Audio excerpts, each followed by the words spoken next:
Dragi moji, dobrodošli na kanal. Danas na testu imamo Sim ADX 125 kubika, jedan veliki mali mišićavi adventure skuter.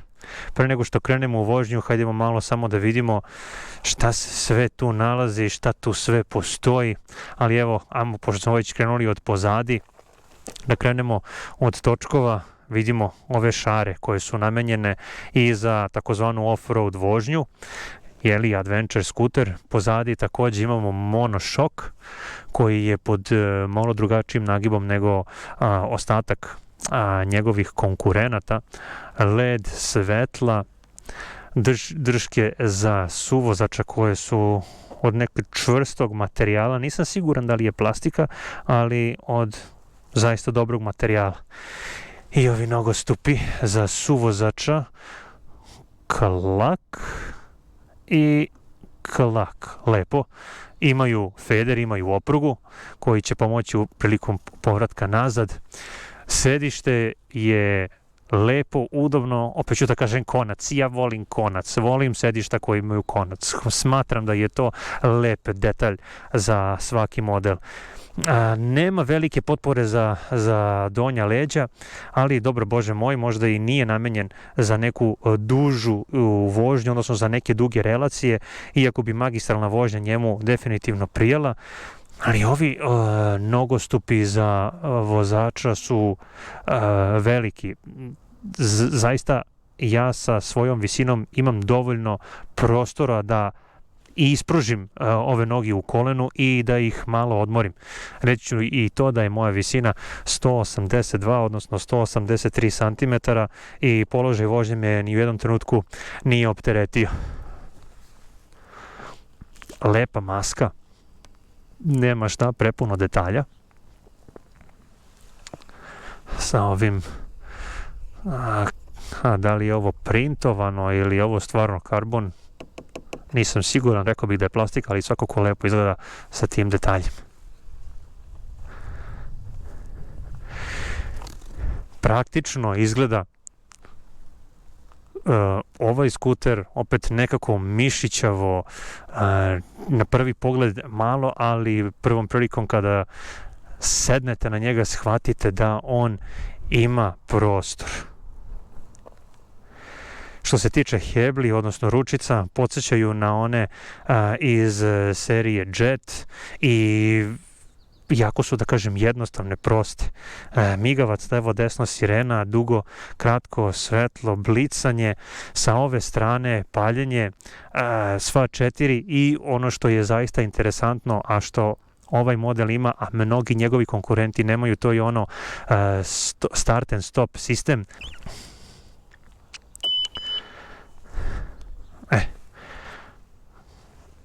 Sad još jednom mislim da ispod sedišta ima dovoljno stvari za jednu poslovnu torbu i za jednu full face kacigu. Sedište se lepo zatvara. To je, što se tiče mene, jako bitno. Ne morate da lupate po sedištu da biste ga zatvorili. Imamo ovaj jedan punjač za USB, ključ i jednu ladicu u kojoj može da stane sigurno neka flašica od pola litre. Evo dajemo kontakt, ali umeđu vremenu evo da otvorimo i ovu kapicu rezervoara koji ima 15 litara i koji obećava autonomiju pa i čak i preko 500 km. Zaista lepo. Tako. Sad, ajmo da ga startujemo, da čujete samo taj zvuk motora prilikom paljenja koji je praktično i bez verglanja, malte ne se i ne čuje.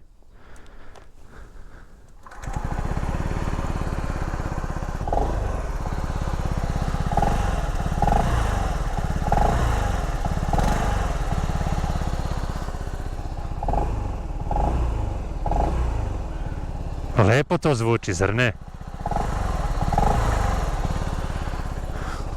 Prelepo zvuči. Hajdemo da krenemo iz početka, da iskomentarišemo prvo položaj vožnje. Jako interesantno, obzirom na to da ovaj skuter ne izgleda veliko, ali to je samo varka na prvi pogled. Krenuo bih od toga, od položaja mojih nogu. Pogledajte noge kako mi stoje. Znači, normalan i poluopružen. Gotovo se osjećam kao na nekom maxi skuteru gde su mi noge u nekom rasterećujućem položaju i to je zaista kako da kažem, relaksirajuće za sve one vozače koji će provoditi malo više vremena vozeći ovako nešto.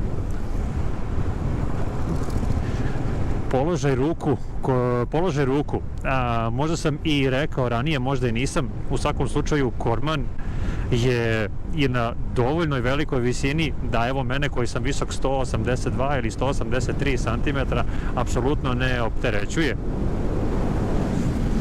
I on je širok, tu ima mesta za ruke, tako da siguran sam da može dobro doći ne samo da kažem i vozačima koji su malo niži, nego i onim malo višim.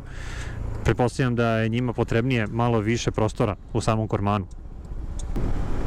Što se tiče sedišta, ono je jako udobno, mekano je, nema neki veliki podupirač za donja leđa, ali smatram i da mu nije potrebno, imajući u vidu to da je ovaj skuter namenjen za gradsku i za prigradsku vožnju i teško mi je da poverujem da će neko sedeti na njemu duže od, hajde da kažem, 3 sata iz cuga kako bi mu ta potpora bila potrebna. Evo sada recimo idemo 60 na sat i obzirom na to da ovaj vetrobran ili vizir, kako želite, nije neke velike visine, osjeća se blagi udar na grudima, što je u ovim letnjim danima zaista i preko potrebno.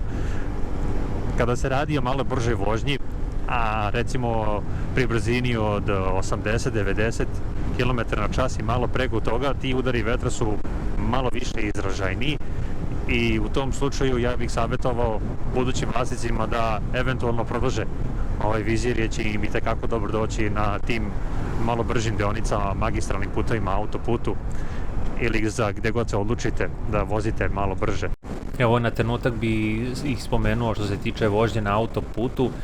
Smatram da je neka optimalna brzina za ovaj skuter negde između 80 i 90 km na čas, jer sve preko 90 km na čas, ja mislim da ovom motoru to ne prija, jer motor se malo glasnije čuje i bruji.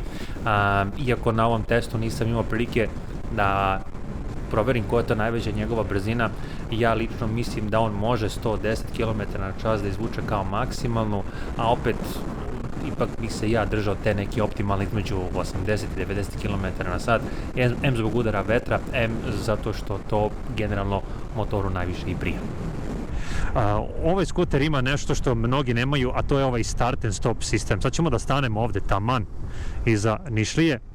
Pogledajte ovo, stojim i posle 2-3 sekunde motor praktično prestaje da radi. Zeleno, dajem gas, posle milisekunde on se vraća u pogonj. Nema verglanja, nema nekih radnje, dešavanja, motor jednostavno kao da se zaustavi, stavi se na stand-by i na blagi kontakt gasa on samo daje gas, samo ide napred. Mene je to oduševilo, zaista nesvakidašnje i nisam imao prilike da vozim skuter koji ima start and go sistem. Možda sam ispomenuo potrošnja ovog skutera je otprilike 2,6, 2,7, 2,8 litara na 100 km i sa rezervoarom od 15 litara, što je zaista veliko za ovu klasu skutera, obećava autonomiju i do, ako ne i čak preko 500 km. Evo još jednom da vidimo taj sistem. Dakle, stojim, on se upravo ugasio i na blagi kontakt gasa on je spreman da krene. To dugme je naravno moguće uključiti ili isključiti ako ne želite da vam se to dešava iz bilo kog razloga. Ovaj taster rešava sve na off i to je to. Sad moram samo ponovo da ga upalim. Evo. Što se tiče startnosti ovog modela, imajući u vidu to da on ima 12 konjskih snaga, njegovo ubrzanje je onako elegantno, nije eksplozivno i agresivno, tako da na dodavanje gasa dobit ćete ubrzanje, ali onako lepo, ležerno i postepeno. Dugmići na ovom kormanu su odlični. Ovaj korman nije komplikovan, nema toliko stvari koji se dešavaju na njemu. Dakle, dugo, kratko, svetlo, migavac, levo, desno, sirena, sve je tu nekako blizu i jako kvalitetno. Evo sad recimo dok stojim na semaforu, imajući u vidu to da je visina ovog skutera 810 milimetara, mililitara, 810 milimetara ili 81 santimetar, apsolutno se super osjećam i nemam osjećaj da sam na nekoj 125-ici, jer inače po njegovoj prirodi je zaista visok skuter, ima visoko sedenje i visok korman, tako da jako lepo i jako udobno.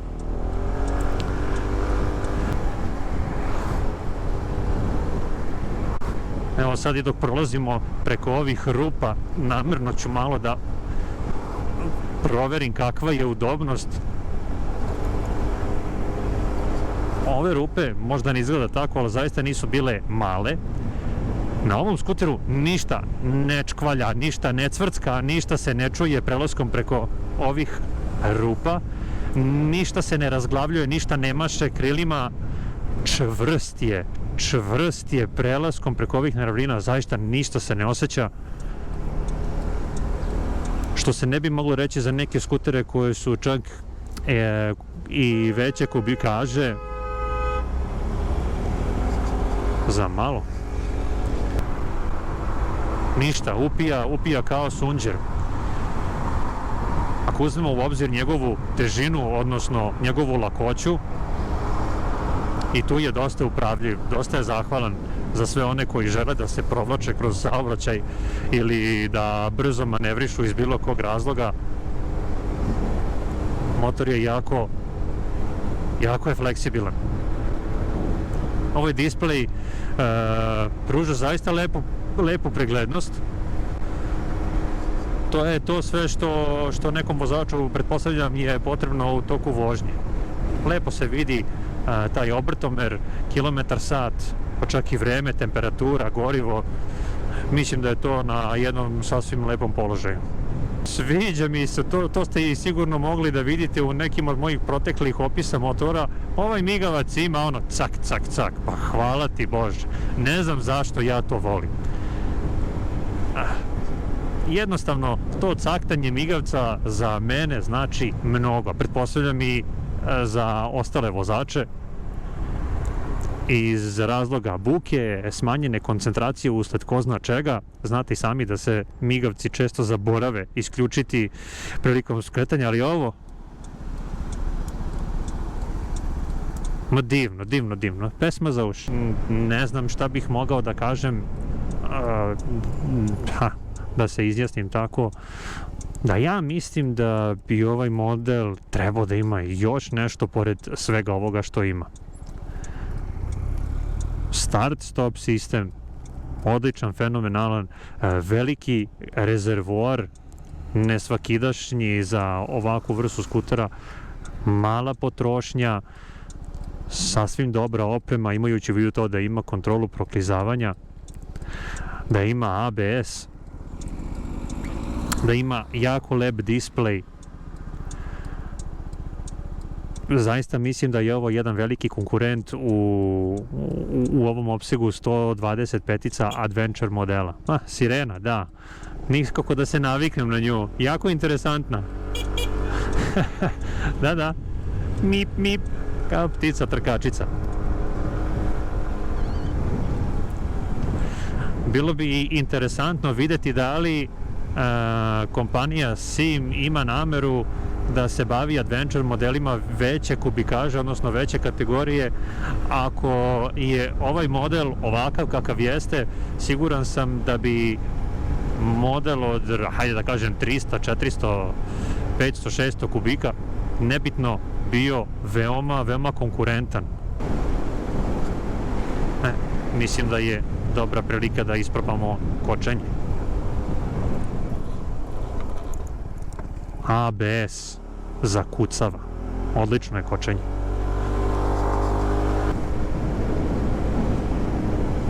Verujem da sam spomenuo sve što sam hteo u ovom videu i veoma sam zadovoljan time što sam imao priliku da provozim jedan ovakav model.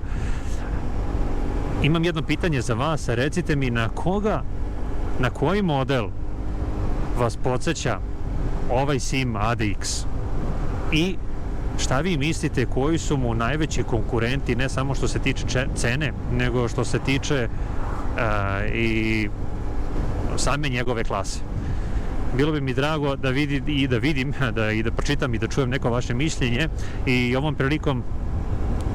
ovom prilikom želim da se zahvalim svim onima koji su izrazili želju da ustupe svoj skuter meni na testiranje. To i jeste jedna od karakteristika kanala koji je tek otvoren i ja obećavam da ću dati sve od sebe da napravim dovoljno vremena za sve vas koji ste mi pisali i da ćemo se uskoro upoznati i imati priliku da vozimo neki drugi model.